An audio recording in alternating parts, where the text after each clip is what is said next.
कदीम मेसोपोटामिया के कल्ब में, जहाँ दजला और फरात की नदियाँ ज़मीन की रगों की तरह बहती थी, वहाँ एक शख्स रहता था जिसका नाम उम्र भर सरगोशी में आता रहेगा, नमरूद। वो एक ऐसी शख्सियत थी जिसकी इज्जत व तकरीम की जाती थी, एक ऐसा शख्स जिसकी ज़िंदगी तारीख़ की तारीख़ों में लिखी जाएगी।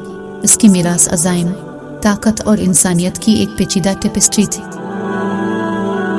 नमरूद की कहानी इंतहाई पस्त हालात में शुरू हुई। अलिफार के ताकतवर ज़म्बुरात के साए में एक खाना बदोश कबीले में पैदा हुआ। वो बदलती रेत और सहरा के लामुतनाही उफ़ुक़ के दरमियान पला बढ़ा। इसके वालिद एक अक्लमंद और हमदर्द सरदार थे जिन्होंने इसे आजिज़ी और हमदर्दी की खूबियाँ सिखाएं। वो अक़दार जो बाद में अज़ाइम के तूफ़ानी धारों से टकराएंगी, जो नमरूद की रूह को जकड़ लेंगी। जैसे जैसे वो उम्र का हुआ, नमरूद का नाकाबिल तस्खीर तजस्सुस उसे अजीम अलशान शहर बाबुल की तरफ ले गया, जहाँ उसने बुलंद और बाला ज़मोरात, हलचल से भरे बाजारों और भूल भुलैया वाली गलियों को देखा। बाबुल के दिल में इसका सामना इश्क और ज़रखेज़ी की देवी की पुजारी अश्तर से हुआ।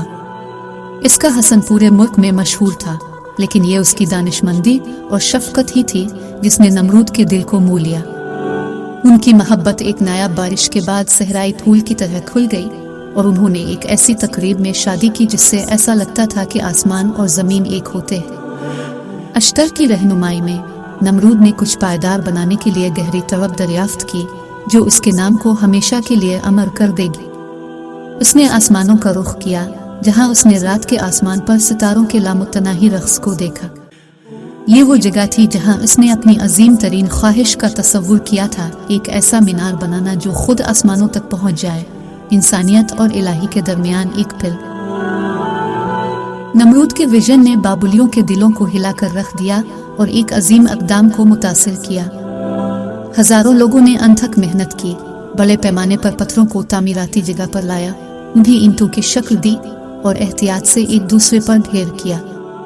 बाबुल का मीनार, जैसा कि ये जाना जाएगा, हमेशा बुलंद हुआ, इंसान की आसानी और अज़्म का सबूत है।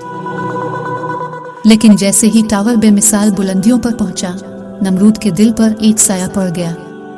वो इक़्तिदार की प्यास में गर्क हो गया, न सिर्फ आसमानों को छूने की ख्वाहिश रखता था, बल्कि खुद देवताओं को चैलेंज करता था। इसकी नाकाबिल तस्खीर ख्वाहिश ने इसे अपने लोगों के मसाइब से अंधा कर दिया, जिन्होंने मुसलसल मेहनत की।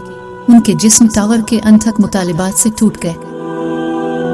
अश्तर, एक बार उसका रहनुमा सितारा, उसने अंधेरे को देखा जिसने इसके महबूब को लपेट लिया था। इसने इससे गुजारिश की कि वो अपने रास्ते पर नज़रसानी करे, अपनी हब्स को तर्क करे और आजिज़ी और हमदर्दी की इन अक़दार को याद रखे जो उसने बचपन में सीखी थी। ताहम नमरूद अपनी ख्वाहिशात का कैदी बन चुका था, उसकी इल्तिजाओं से बहरा था। तभी देवता नमरूद की बेबाकी से नाराज़ हुए, मुदाखलत की। उन्होंने लोगों की ज़बानों को उलझाया, मुवासलात को नामुमकिन बना दिया। अफरा तफरी फैल गई और टावर की तामीर का काम रुक गया जैसे ही उलझन का राज था। हंगामा आराई के दरमियान नमरूद और अश्तर ने खुद को एक दूसरे को समझने से कासिर पाया। उनकी मोहब्बत अब नाकाबिल फ़हम ज़ुबानों की सरकशी में खो गए। अश्तर दिल शिकस्ता बाबुल का शहर छोड़ गया और नमरूद अकेला सहरा में भटकने के लिए छोड़ दिया गया, एक टूटा हुआ आदमी। और इस तरह नमरूद की कहानी जिंदा रहती है, मोहब्बत और अज़ाइम की, उरूज व ज़वाल की, इन अक़दार पर कायम रहते हुए जो हमारी मुश्तरका इंसानियत की तारीफ़ करती है।